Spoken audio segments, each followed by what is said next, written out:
Ragazzi, buongiorno, bentornati sul canale. Oggi è lunedì 22 settembre. Stanotte ha piovuto, quindi ha rinfrescato un pochettino, si sta bene, si viaggia con una temperatura di 24 gradi. Siamo andati a fare la spesa al supermarché a Leclerc, qui appena dopo San Fiorenzo. Adesso siamo di nuovo in moto, facciamo un pezzo di strada che abbiamo fatto ieri per raggiungere il deserto delle Agriate, che è stata ieri una giornata davvero pazzesca, impegnativa, però la ricompensa è stata meravigliosa, perché la spiaggia di Saleccia è qualcosa di fenomenale, veramente un'acqua turchese cristallina fuori dal comune. Salute Roby, e adesso proseguiamo il nostro tour. Se i nostri video vi piacciono, iscrivetevi al canale, cliccate sulla campanella per non perdervi le prossime avventure. A dopo! Da Patrimonio, dove abbiamo dormito, ripartiamo in direzione Isola Rossa per andare a vedere il faro. Per un tratto torniamo sulla strada già percorsa ieri, con una nuova visuale sul deserto delle Agriate, selvaggio, silenzioso e maestoso. Proseguiamo poi verso Bocca di Petraiolo e Bocca di Vezzu, due passi che regalano scorci spettacolari sulla Corsica più autentica. E prima di arrivare a destinazione una sosta obbligatoria, il locale di Licciola, affacciato a strapiombo sul mare, un caffè con vista. Se siete di passaggio, questa sosta è davvero obbligatoria.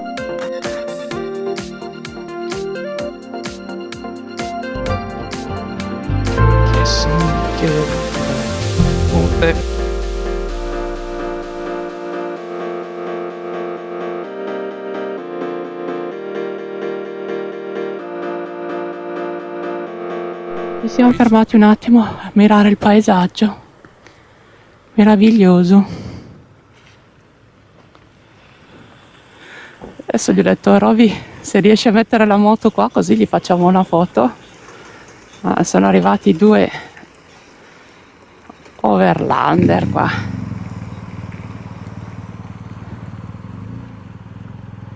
Altre moto.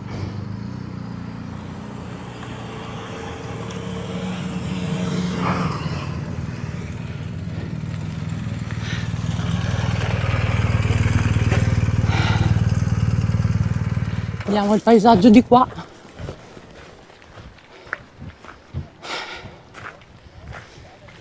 E anche di qua è spettacolare.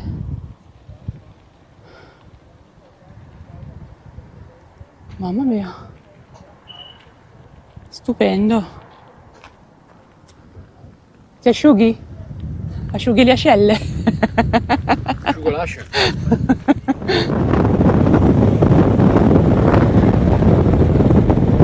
Siamo ritornati in sella e proseguiamo il percorso adesso verso il faro dell'Isola Rossa. Nel frattempo viaggiamo attraverso un bellissimo tratto di Corsica super selvaggia.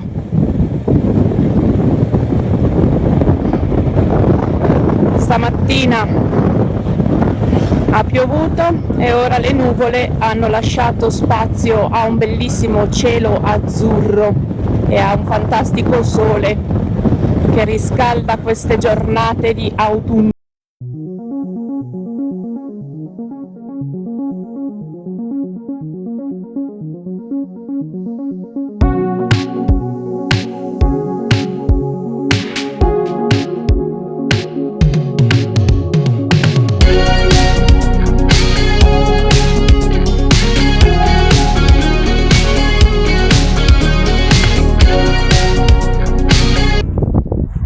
Vado a fare un giro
Arrivati a Il Rus, c'è un sole splendido, ma anche un vento fortissimo.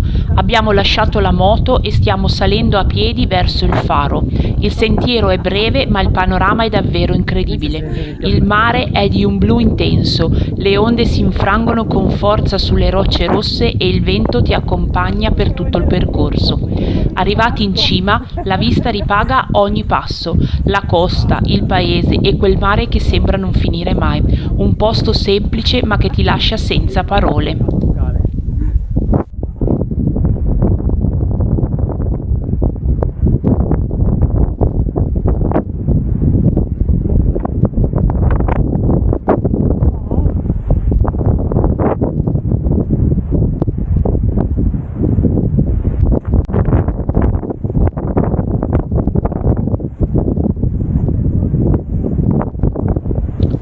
Il faro di Il Rus, uno dei punti più panoramici della costa nord della Corsica, e come sentite qui il vento non dà tregua. È costruito su un promontorio di roccia rossa che dà il nome a tutta la città. Il faro fu costruito a metà dell'Ottocento per guidare le navi che attraversavano questo tratto di mare spesso burrascoso. Da quassù la vista è spettacolare, il mare, le onde che si infrangono sulle scogliere, un luogo che ti fa sentire piccolo ma incredibilmente vivo. Ho deciso di lasciare l'audio originale per farvi ascoltare la potenza del vento e tutta la forza della Corsica.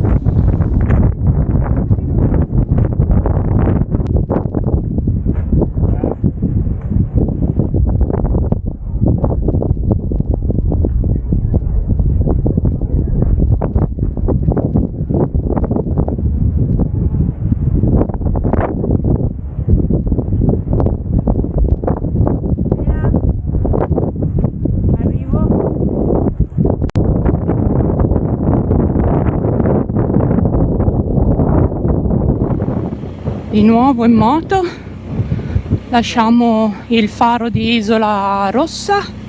Ragazzi, che vento là in alto, sembrava di essere nella galleria del vento. Riprendiamo il nostro tour di oggi e andiamo verso Pigna. Ok, abbiamo lasciato la strada costiera e abbiamo preso la D151 e stiamo andando in direzione Corvara e poi piccolo borgo della Balagna, Pigna. Aspetta, il vento oggi è veramente forte.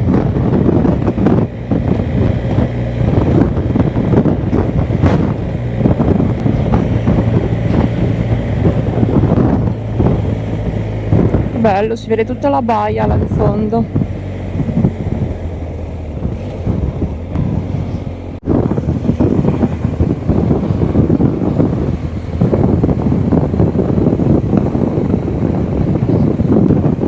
Siamo arrivati a Pigna.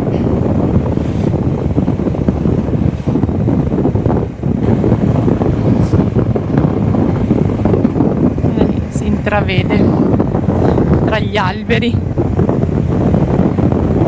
Ah, eccola lì.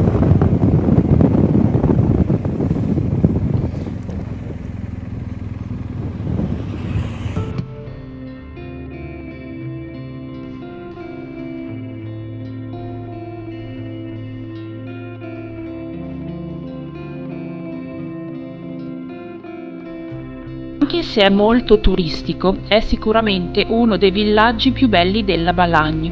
È molto ben restaurato, offre splendide viste e offre l'opportunità di scoprire antiche tecniche artigianali. È stato fatto un enorme sforzo per ripristinare la bellezza del villaggio. È stato restaurato utilizzando tecniche antiche con argilla e tofu. Inoltre, quasi tutte le persiane delle case sono state dipinte di blu, per dare un po' di luce a queste case tipiche e piuttosto austere. È in questo villaggio che è nata nel 1964 la Corsicata. Si tratta di un'associazione cooperativa per far rivivere l'artigianato di un tempo.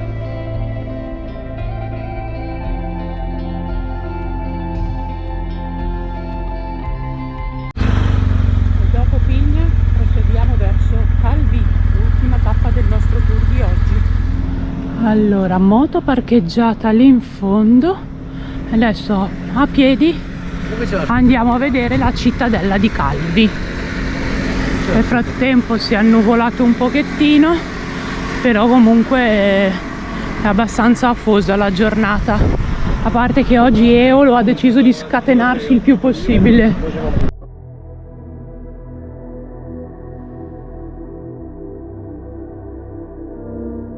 Il porto turistico, che costeggia la banchina Landry, è un invito a passeggiare e a vivere un'atmosfera davvero unica, in quanto è uno dei luoghi vivaci della città, ideale per trovare caffè e ristoranti all'aperto. La cittadella è un quartiere incantevole, costruito su un promontorio roccioso, affacciato sul mare e cinto da mura color ocra. Al suo interno custodisce un reticolo di viuzze acciottolate, i caffè all'aperto, gli antichi palazzi storici. Fu costruita dai genovesi nel XIII secolo e completata 3 secoli dopo. Composta da 2 torri e 5 bastioni, ha messo a dura prova i francesi prima della sua conquista verso la fine del XVIII secolo. Questa roccaforte ha ospitato e protetto per 6 secoli la presenza genovese. I suoi potenti bastioni, infatti, ne hanno reso difficile la conquista.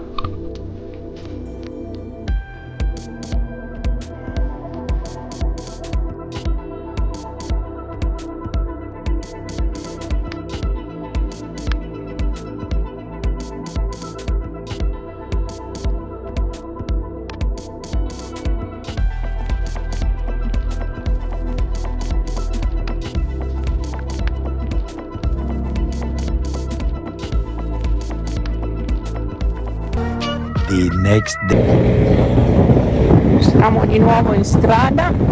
Stamattina viaggiamo con una temperatura di 23 gradi, il cielo è leggermente nuvoloso e stiamo procedendo in direzione del Col de la Croix.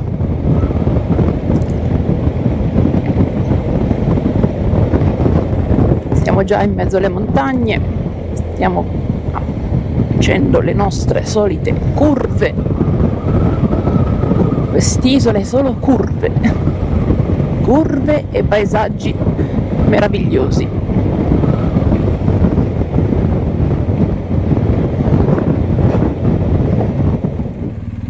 Siamo fermati, foto del paesaggio e riprendiamo la strada.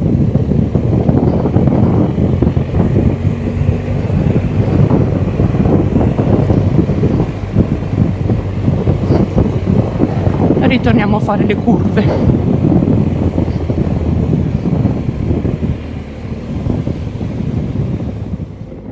Giorno 4, si riparte da Galeria. Oggi ci aspetta una tappa davvero spettacolare. Proseguiamo lungo la D81, passando per il suggestivo Col de la Croix e arriviamo a Porto Ota. Qui troviamo un piccolo borgo con hotel, ristoranti e negozi e soprattutto l'antica torre genovese, l'unico edificio storico rimasto.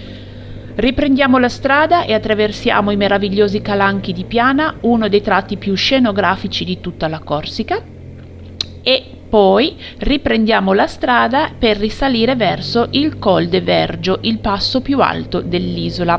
La giornata si conclude a Calacuccia, dove ci accoglie il lago, e pernottiamo al Grand Hotel della Scala per ricaricare le energie prima della prossima avventura.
ho presentato il nuovo amico della compagnia, Merlino, che mi hanno comprato ieri a Calvi.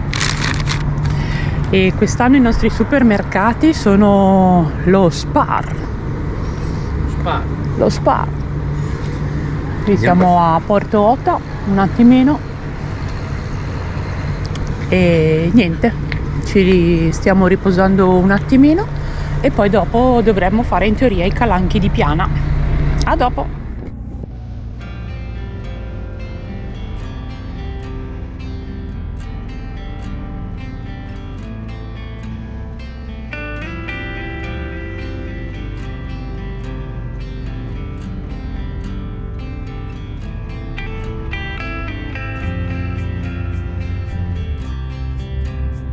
Siamo ai Calanchi di Piana e credetemi, le immagini non rendono giustizia a quello che si prova qui. Le rocce rosse, scolpite dal vento, sembrano accendersi con la luce del sole e la strada si infila tra pareti di pietra che ti lasciano senza fiato. È fine settembre, ma il traffico è ancora intenso su questo tratto.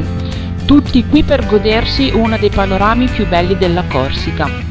Guidare in mezzo a queste curve, con il mare che si intravede tra le rocce e l'odore di macchia mediterranea nell'aria, è un'esperienza che resta davvero nel cuore.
Fermi da qualche parte. Abbiamo appena lasciato il borgo di Porto Ota e Porto Ota. Ma che cazzo stai a dire, Elisa? Un po' che siamo andati via da Porto Ota. Scherzetto, non è vero. No, siamo fermi qua sotto l'albero perché abbiamo fatto un piccolo pranzo. Abbiamo preso una pizzetta lì a Porto Ota, prima alla Spar, e abbiamo passato il borgo di Cargese e siamo fermi un attimino qui appunto perché abbiamo fatto un piccolo pranzo e adesso fra un po' riprendiamo la strada, andiamo verso il Colle di Vergio, che dovrebbe essere la montagna più alta di tutta la Corsica, e speriamo che il cielo sia così, che non ci siano sorprese là in alto. Ogni tanto passa qualcuno, però vabbè, si sta bene, bello fresco. Figo sulla pianta. Sì. Sa mai che cade, vero? Cade. In questo martedì grasso non vedi niente. Io amo il mio martirio. Anche qui mi vede l'amante. Che amante. Dopo aver lasciato il paese di Sagone, imbocchiamo la D70, una strada che ci porterà fino al Col de Vergio, il passo più alto della Corsica. Già dai primi chilometri si capisce che sarà una di quelle salite da ricordare, curve su curve, immersi nel verde, con scorci che cambiano ad ogni tornante. La strada sale dolcemente, attraversando boschi fitti e vallate che sembrano disegnate. È una di quelle tappe che ti godi la moto, ma sempre con prudenza, perché qui in Corsica la natura è viva e lo fa capire subito. Lungo il tragitto può capitare di incontrare mucche, maiali o anche qualche cinghiale che attraversa la strada come se nulla fosse, e in fondo è proprio questo che la rende speciale. Il Col de Vergio ti accoglie in alto con panorami spettacolari e quell'aria fresca di montagna che ti riempie i polmoni. Insomma, un tratto che regala panorami stupendi, ma che ti ricorda che in Corsica la natura è ancora la vera padrona di casa.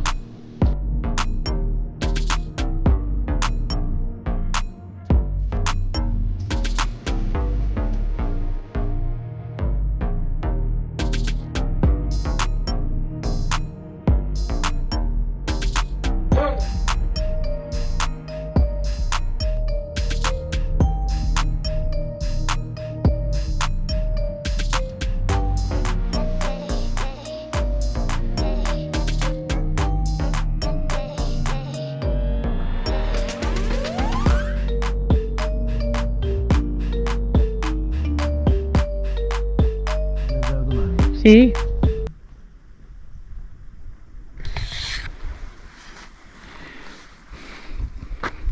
Questo è il lago di Calacuccia, o quello che ne rimane.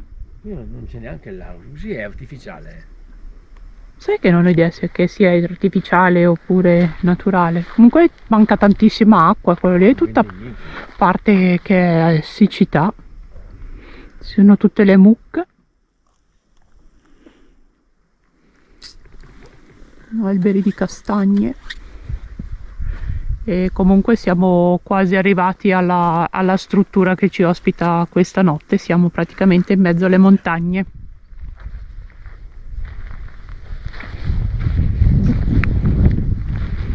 E